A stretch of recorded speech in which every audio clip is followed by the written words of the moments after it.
Commander Seline Trask stood at the viewport of her command center on the main colony of Calypso, watching as distant specks grew into looming silhouettes against the star-sprinkled void. The Javoric fleet, a cascade of dark, angular warships, advanced with the inevitability of a storm. Below her, the lush jungles and sprawling cities of Calypso vibrated with the hum of hurried preparations and fearful anticipation. Seline turned to face her crew, a mix of seasoned officers and raw recruits who looked to her for direction in the face of annihilation. "Listen up," she began, her voice steady. "We knew this day might come, but we prayed it wouldn't. The Javoric believe a prophecy foretells their destruction at our hands. They strike to survive, but so will we." Her second-in-command, Lieutenant Harrow, a sharp-minded tactician with a knack for reading alien behavior, stepped forward. "Reports indicate their first strike will be here, Calypso's capital. They aim to cripple us with fear." Seline nodded grimly. "Then that's where we'll surprise them. Not with fear, but with resistance. Prepare the anti-air defenses, and evacuate the civilians to the bunkers. I'll lead the aerial counteroffensive myself."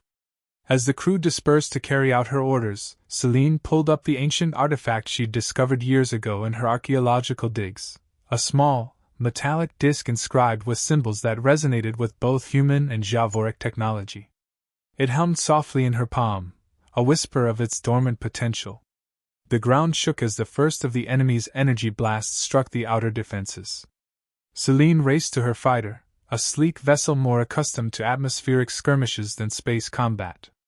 As she strapped in, her communicator buzzed with Harrow's voice. "Commander, the fleet's breaking through the outer perimeter. We're outgunned." "Not outmaneuvered, not yet," Seline responded, firing up the engines. "Keep them focused on you. I have a plan." Her fighter soared into the sky, weaving through explosions and debris. As she approached the Javoric fleet, she activated the disc. A pulse of light emanated from it, and for a moment, her mind filled with visions, flashes of an ancient peace, a union between humans and Javoric that had once thrived on mutual respect and shared technology. The vision cleared as her ship dodged incoming fire. The disc was key, she realized, not just a relic of the past but a beacon for the future. She needed to get it aboard the Javoric mothership, convince them of their shared history. Dodging a barrage of energy blasts, Seline's fighter spiraled through the chaos, each move bringing her closer to the heart of the enemy fleet. Her ship shook as it took a glancing blow, alarms blared, warning of critical damage. "Harrow, I'm going in. Get everyone to safety," she ordered, her voice calm despite the peril. "Understood, Commander." "Good luck."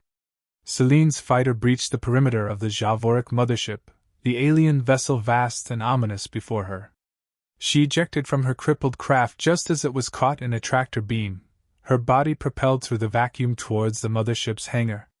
Inside, she confronted the Javoric warriors, their exoskeletons gleaming darkly in the artificial light.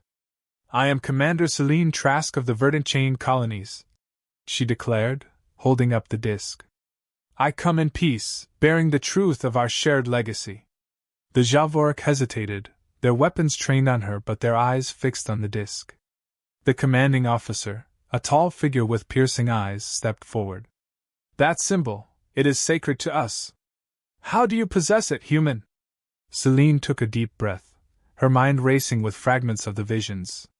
"Our ancestors were allies, not enemies. This disc is proof of a pact long forgotten, twisted into prophecy and fear. Let me show you." Negotiations were tense, hours passing as Seline shared the insights granted by the disc, visions of cooperation and unity. Gradually, the Javoric's hostility waned, replaced by cautious curiosity. They agreed to a ceasefire, intrigued by the possibility that their prophecy might have been misunderstood.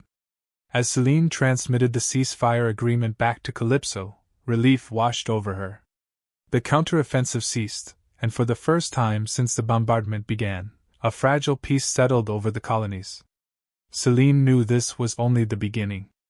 She had to delve deeper into the mysteries of the disk and the ancient alliance it represented, to prevent future conflicts and perhaps, to build a lasting peace. As the ceasefire took hold across the verdant chain, Commander Seline Trask stood aboard the Javoric mothership, the weight of her next steps pressing heavily upon her. Around her, the hum of the alien ship resonated, a stark reminder of the fragile peace that now existed between two races prepared for war mere hours before. Seline met with the Javoric Council, a group of 7 high-ranking officials who governed their people with a blend of military precision and religious zeal. In the center of the room, the artifact, the disk, lay on a pedestal, its surface catching the light of the chamber's bioluminescent panels. "You claim this disk proves a shared heritage," stated Councillor Vrex, his voice skeptical but intrigued. "Yet for generations, our prophets have warned of the dire consequences of human expansion. Why should we believe your interpretation over our own?" Seline approached the pedestal, her fingers hovering above the disk. "Because this isn't just about beliefs or interpretations. It's about the truth that this artifact holds, a truth that both our peoples have forgotten. Allow me to demonstrate." She activated the disk, and the room was suddenly filled with a holographic projection of ancient Earth and Javoric meeting on a neutral planet, their leaders shaking hands, sharing technology, and co-signing treaties of peace and mutual advancement. This was the beginning of our shared history, not as conquerors and subjugates, but as equals and allies. Your prophecies didn't foresee destruction but a divergence from this unity, Seline explained, her voice echoing in the now silent chamber. Councillor Thal, the oldest among them, leaned closer, his eyes reflecting the scenes playing out in the hologram. "This divergence, what caused it?" "Isolation and fear," Seline responded. "Over centuries, our communication faltered. Misunderstandings grew into myths, myths into prophecies of destruction. We stopped seeing each other as allies and began seeing each other as threats." A younger council member, Erix, spoke up, his tone mixed with uncertainty and hope. "What do you propose, Commander Trask?" "A renewal of our ancient pact," Seline suggested.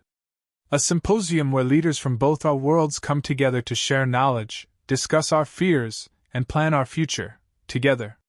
The proposal hung in the air, heavy with the potential of a new era or the collapse of their tentative peace. After a long pause, Vrex nodded slowly. "It would require much preparation and even more trust, a commodity that is in short supply. But not impossible to replenish," Seline added quickly. "Trust is built through action. Let us start with small steps, a joint mission, perhaps, to a colony affected by the conflict. We can work together to rebuild, and every restored building, every healed wound can be a brick in the foundation of our renewed alliance." The council murmured among themselves, considering her words. Thal finally stood, his stature commanding attention. "Let it be so. Commander Trask, prepare your proposal for this symposium. We will plan this joint mission to observe the sincerity of your commitment." Gratitude and resolve surged within Seline as she nodded. "Thank you, Counselor. I assure you, humanity is committed to peace." As the meeting adjourned, Seline was approached by Erix. "Commander, many among us fear what change may bring. The prophecies have been ingrained in us since birth. It will take time to see humanity as you describe." "I understand, Counselor Erix. Change is never easy, but it's often necessary. We will walk this path at a pace comfortable for both our peoples. Our histories were once entwined, let our futures be as well." As Seline left the chamber, her communicator buzzed, Lieutenant Harrow, reporting from Calypso. "Commander, the ceasefire is holding, but people are anxious. They want to know what's happening." "We're making progress, Harrow. Start preparing for the symposium and the joint mission. It's time to show everyone the path back to peace." "Understood, Commander. We'll be ready." Back in her temporary quarters, Seline looked out at the stars, her thoughts drifting to the long journey ahead. Rebuilding trust would be a monumental task, fraught with challenges and setbacks. But as she watched the stars, a sense of hope filled her. With the disk as their guide and the promise of a renewed alliance, perhaps a new chapter in human and Javoric history could begin, one not of war and fear, but of understanding and collaboration.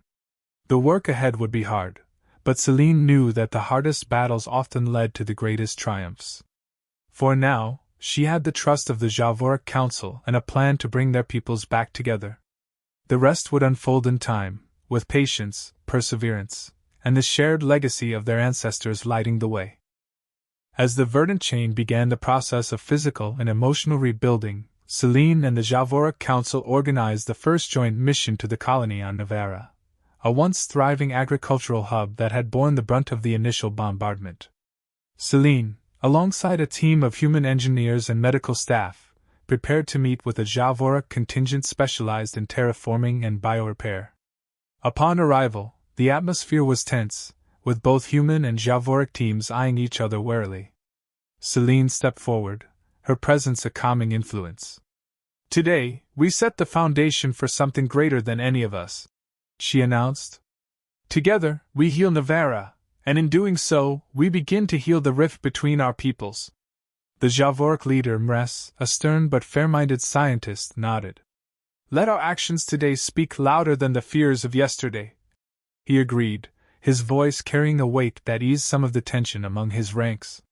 Seline and Mres jointly coordinated the teams, focusing on restoring the colony's damaged water purification systems and rehabilitating the scorched earth to support crop growth again. As humans and Javoric worked side by side, initial hesitation gave way to tentative cooperation, with each group learning from the other's techniques. During a break, Seline found herself alongside Mres, overlooking a field where young Javoric were teaching human children how to plant a resilient strain of crops. "I didn't expect to see children here," she remarked, genuinely surprised.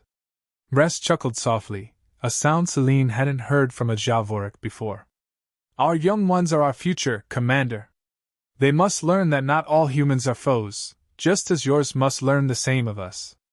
As the day progressed, Seline observed numerous small acts of kindness and collaboration, a human medic treating a Javoric worker's minor injury, Javorics sharing their advanced hydration packs with humans laboring under the sun, and laughter shared over shared alien meals during breaks. As the sun set on Naara, the fruits of their labor were evident not just in the physical repairs but in the changed attitudes. Gathering the teams together, Seline couldn't help but feel a swell of pride. "Look around," she urged. "Today we didn't just rebuild the colony, we laid the groundwork for trust and friendship." That night, around a communal fire, stories were exchanged. Seline listened intently as a Javoric elder recounted tales of their home world, stories not unlike the myths and legends of Earth. The similarities struck a chord with all present, bridging gaps further. The next morning, Mres approached Seline with a proposal. "Commander, your efforts have inspired a suggestion. We would like to host a group of your scientists on our ship. They can learn from our archives, see the universe through our eyes." Seline was taken aback, touched by the offer. "And perhaps some of your young scholars would like to join our university on Calypso? To learn, to share, and maybe, to teach us a few things as well." "Agreed." Mres smiled, extending a hand, which Seline shook firmly. In the following weeks, as preparations for the symposium continued, news of the successful joint mission on Naara spread. Skepticism turned into curiosity, and hostility into cautious optimism. The symposium itself was set to be a historic event, promising to bring leaders from across human and Javoric territories together. As Seline prepared her keynote address, she reflected on the journey. The road to peace was fraught with challenges, yet each step seemed to solidify the resolve of both peoples to walk it together. The upcoming symposium was not just a meeting, it was a celebration of a new beginning, an acknowledgement of a shared past, and a commitment to a unified future. Her final thoughts before the symposium were of the ancient disc, now displayed in the conference hall as a symbol of unity. It had sparked this incredible journey, one that had transformed fear into friendship, and conflict into collaboration. Seline knew the path ahead would require continued efforts, resilience, and understanding, but as she looked out at the assembled delegates, human and Javoric alike, she felt hopeful. Humanity and the Javoric were not just allies by necessity but partners by choice. The symposium would be their chance to show the universe that two very different peoples could find common ground, not just for peace but for the prosperity of all. As she stepped up to the podium, Seline Trask was ready to help forge that future. The symposium was in full swing, the grand hall bustling with delegates from human and javoric civilizations. The air was thick with anticipation and the low murmur of 100 conversations, as species that once viewed each other through the crosshairs of a gun now exchanged words of peace and cooperation. Commander Seline Trask moved through the crowd, her uniform impeccable, her demeanor calm yet authoritative. She was due to speak soon, a keynote address that would hopefully seal the commitment of both peoples to a lasting peace. Seline paused to speak with various delegates, each exchange reinforcing the shared desire for a future without conflict. At her side, Mres from the Javoric was a constant presence.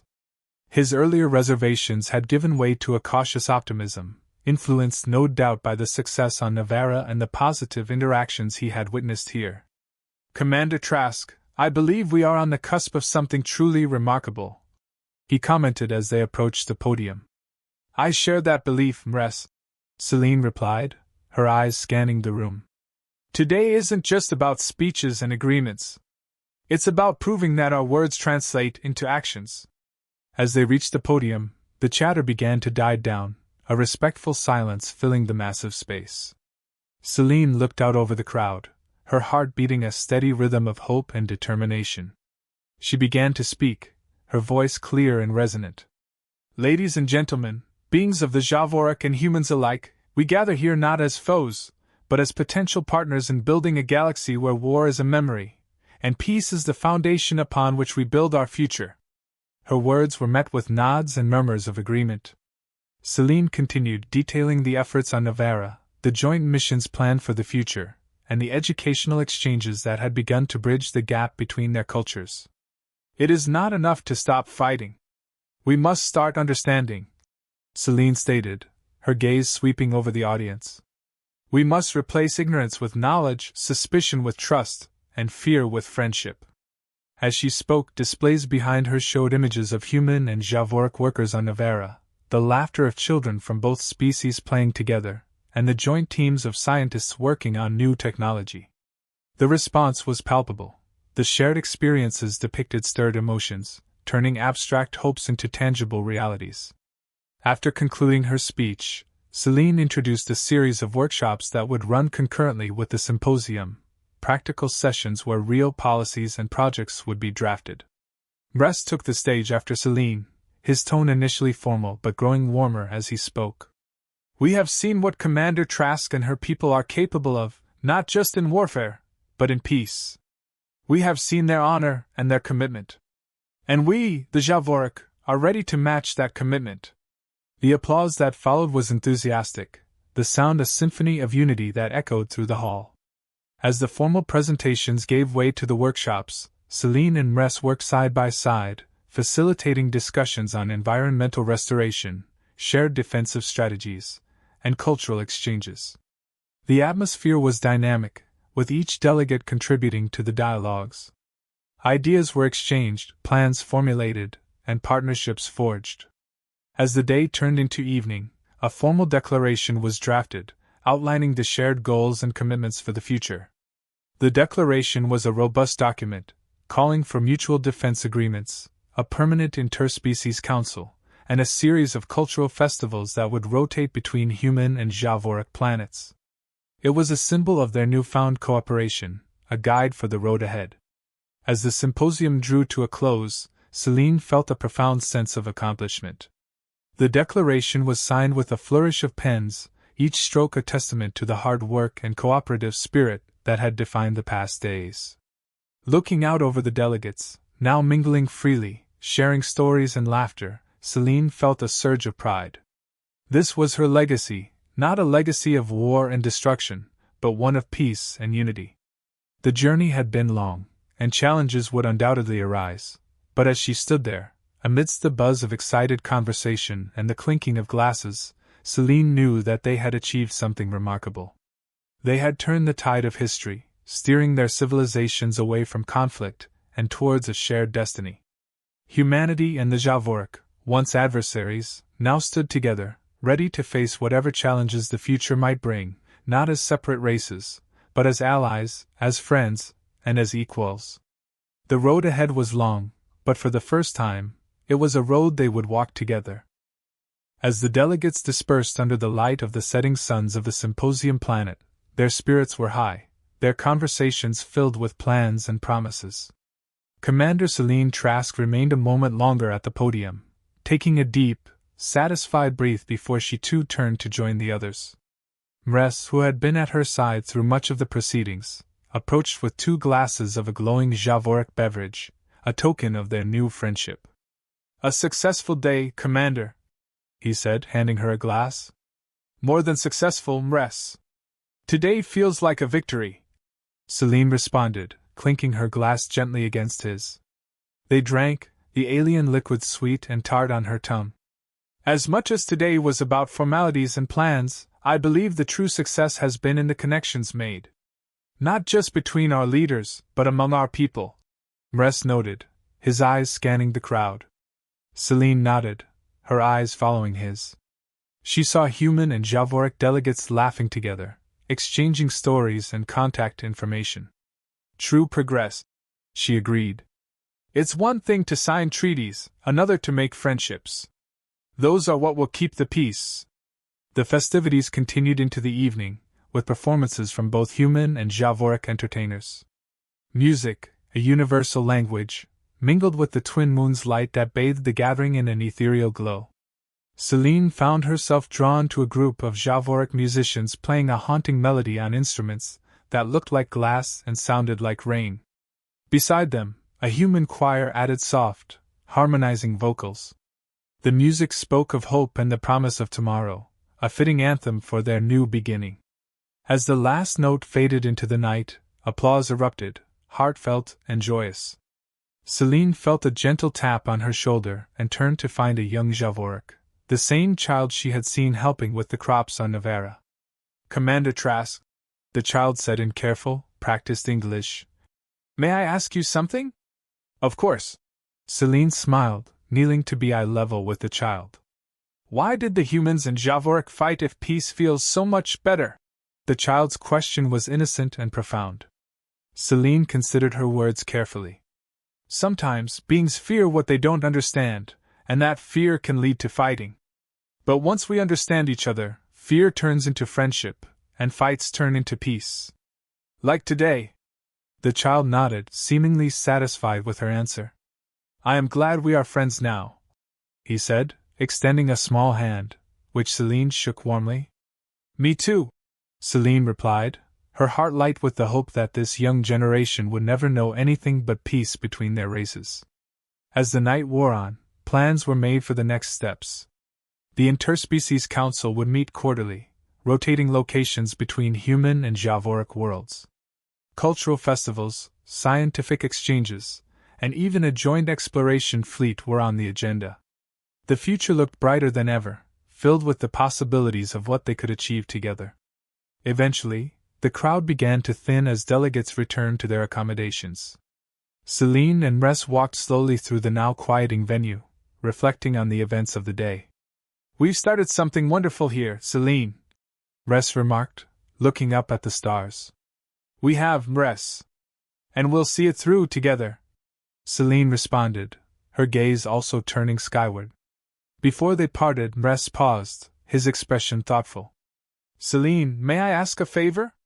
It's a tradition among my people to commemorate such beginnings with a token, a reminder of the promises made." He handed her a small, intricately carved stone, glowing faintly with internal light. "It's a promise stone. It symbolizes our commitment to this peace, a light to guide us in dark times." Seline accepted the stone, touched by the gesture. "Thank you, Mress. I will cherish this. And I, in turn, will hold our memories of today as a beacon for our future actions," Mress replied, his tone earnest. With a final exchange of well wishes, they parted, each returning to their respective delegations. Seline held the promise stone tightly in her hand, a small but powerful symbol of the vast potential their united paths held. As she prepared for bed, the stone placed on the nightstand beside her, Seline felt a profound sense of accomplishment and optimism. The treaty signed today was only the beginning. True peace was a continuous journey, one they would all travel together. But as she drifted off to sleep, Seline was confident that they had set forth on the right path, a path lit by understanding, respect, and a shared vision for a better future. In the days to come, the symposium would be hailed as a historic success, a turning point in human and javoric relations. And under the watchful guidance of leaders like Seline and Res, the promise of peace would extend, a beacon of hope not just for their peoples but for the galaxy at large. The challenges ahead were many, but with each step taken together, the future seemed not just a distant dream, but a real, achievable destiny.